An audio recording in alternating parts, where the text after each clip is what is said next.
Toi là, tu n'as que des versets. Tu n'as que la Bible déclare. La Bible déclare, mais Jésus n'est pas la Bible. Jésus est la parole de Dieu.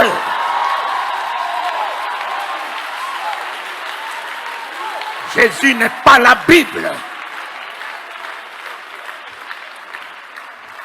Jésus n'est pas la Bible. La Bible déclare quoi? Déclare quoi?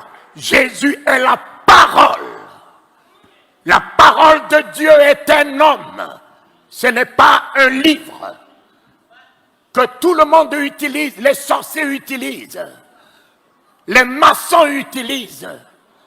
Mais Jésus n'est pas un parchemin. Il est la parole par laquelle Dieu a créé les cieux et la terre. Faite chair, elle est venue dans ce monde, un homme. La Bible est pour la tête, mais la parole de Dieu n'est pas pour la tête. La parole de Dieu se tient à la porte du cœur. Ils ont des grosses têtes, mais ils n'ont rien dans le cœur. Papa, ils ont des grosses têtes, des versets, des chapitres, des prophéties, de ci, de ça. Mais ils n'ont rien dans le cœur. Mon ami, le jour où la parole de Dieu rentre dans ton cœur, tu n'as plus de place pour la haine. Tu n'as plus de place pour la rancœur.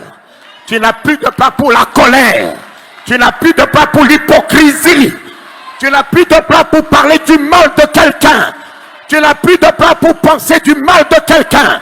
La parole de Dieu dans mon cœur est l'amour, est la bonté, est la générosité, est l'humilité, est la grâce, est la compassion. La parole de Dieu dans ma vie, dans mon cœur, est la vie.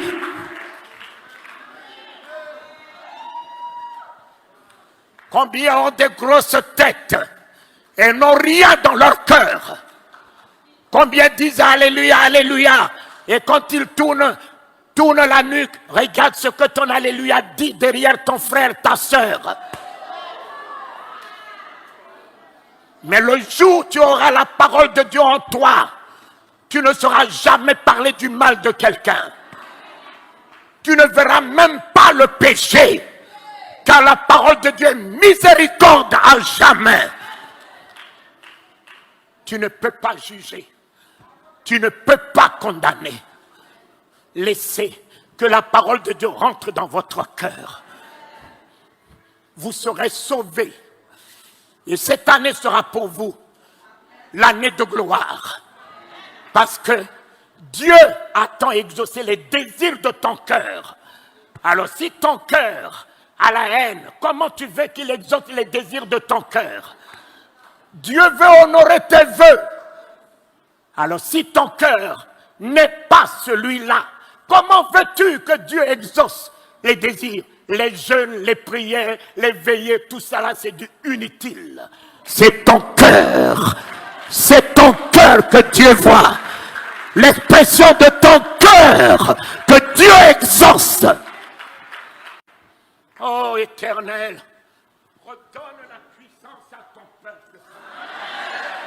Baptise ton peuple de la puissance d'en haut, papa, afin que ton peuple soit dans ce pays une puissance qui arrête le vent, qui arrête la tempête, qui appelle à l'existence ce qui n'existe pas, qui établit ton règne dans ce monde. Accorde ta puissance, la puissance de la vision, de la révélation, de la joie, de la paix, de la foi qui transporte les montagnes. Accorde ta puissance. La puissance d'aimer ceux qui te haïssent. La puissance de pardonner ce que humainement parlant on ne peut pas pardonner. Papa, que Dieu t'accorde la puissance de t'élever au-dessus de l'ingratitude des hommes. Que Dieu te donne la puissance de parler du bien de celui qui parle du mal de toi, en t'élevant au-dessus de sa bassesse. Que Dieu te donne la puissance d'en haut. D'en haut. D'en haut, papa. La puissance du repos. La puissance du sommeil. Tu ne connaîtras plus l'insomnie, le tourment de la nuit, la sérénité, l'équilibre, quelle que soit la longueur de la nuit. Que Dieu te donne la puissance de la patience, de l'espérance, de l'assurance. La victoire te revient. Ton Jésus règne. Il n'est plus hors de toi, il est en toi.